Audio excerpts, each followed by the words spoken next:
Let's jump back into money.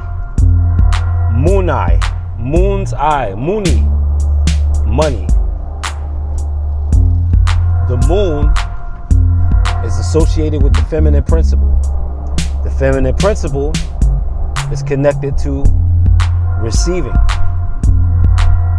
So money, the moon's eye, is an instrument of receptivity, such as money. Use the dollar currency with the inscription on the back that reads, "In God we trust."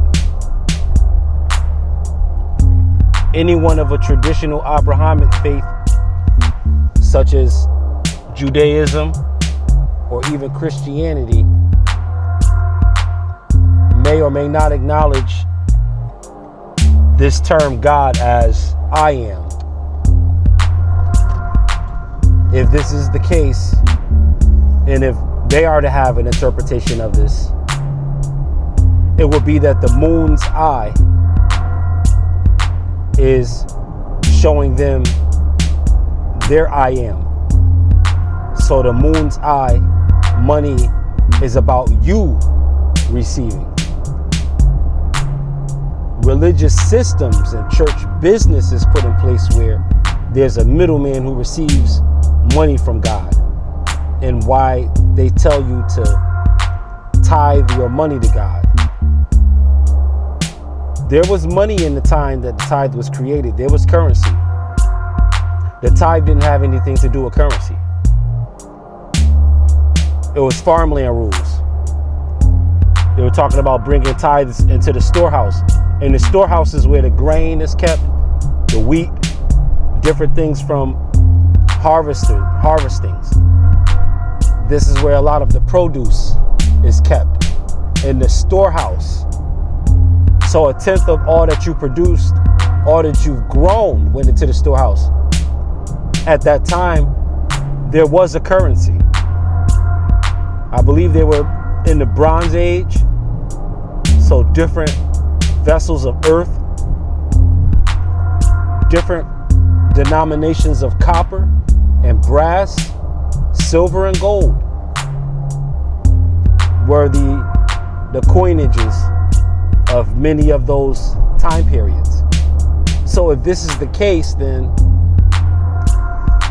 money, the receptivity of it, was manipulated for a middleman to be put in its place.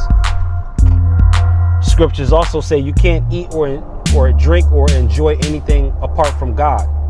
And then another place in the scriptures, Ecclesiastes, talks about your joy being God's joy.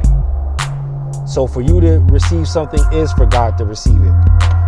Jesus backs this up in a different way under a different context when he says, when you do something for the least of these, you do it for me. This was the idea of oneness and everybody being in God and from God and children of God, and to give one another the same respect that we would give God.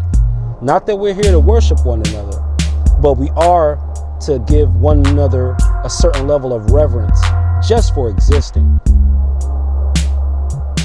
The money in the moon's eye will point to this. This is why you have different phases of the moon. A full moon, full desire shown. Full space where you want to receive. A crescent, whether it's waxing or waning, shows part of the desire illuminated. New moon, I believe, shows none of the desires illuminated. Everything is hidden back in the shunya state, back into the primordial power base, back into the character of dark energy before associating dark matter, or what would be called dark mother, aka the womb of space. This is money. This is how money works.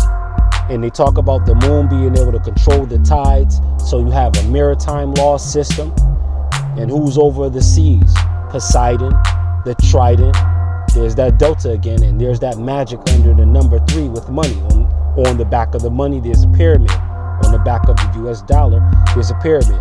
The same way there's a trident for the maritime law based upon the currency that money is associated with.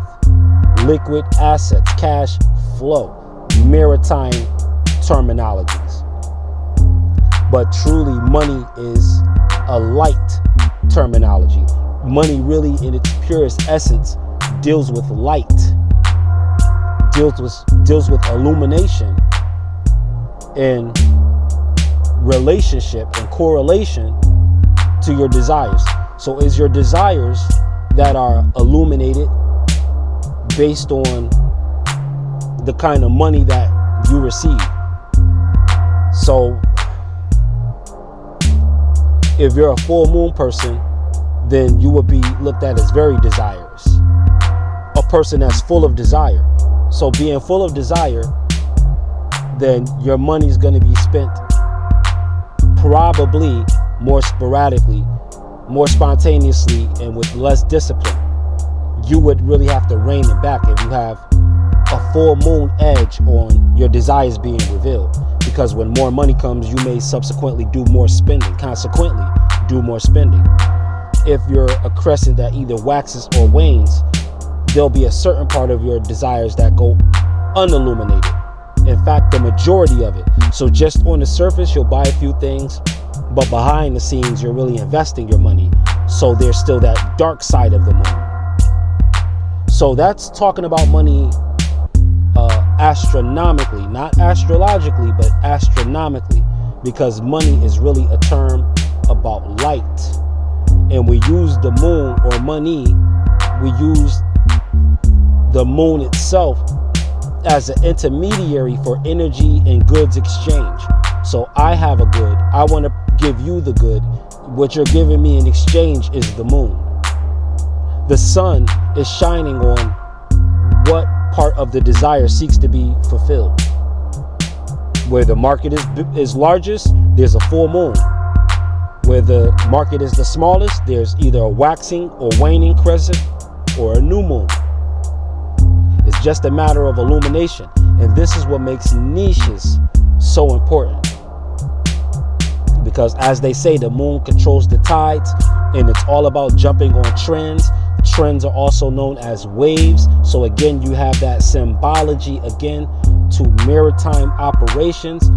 But one thing that powers the sea and shines on the moon is still the sun.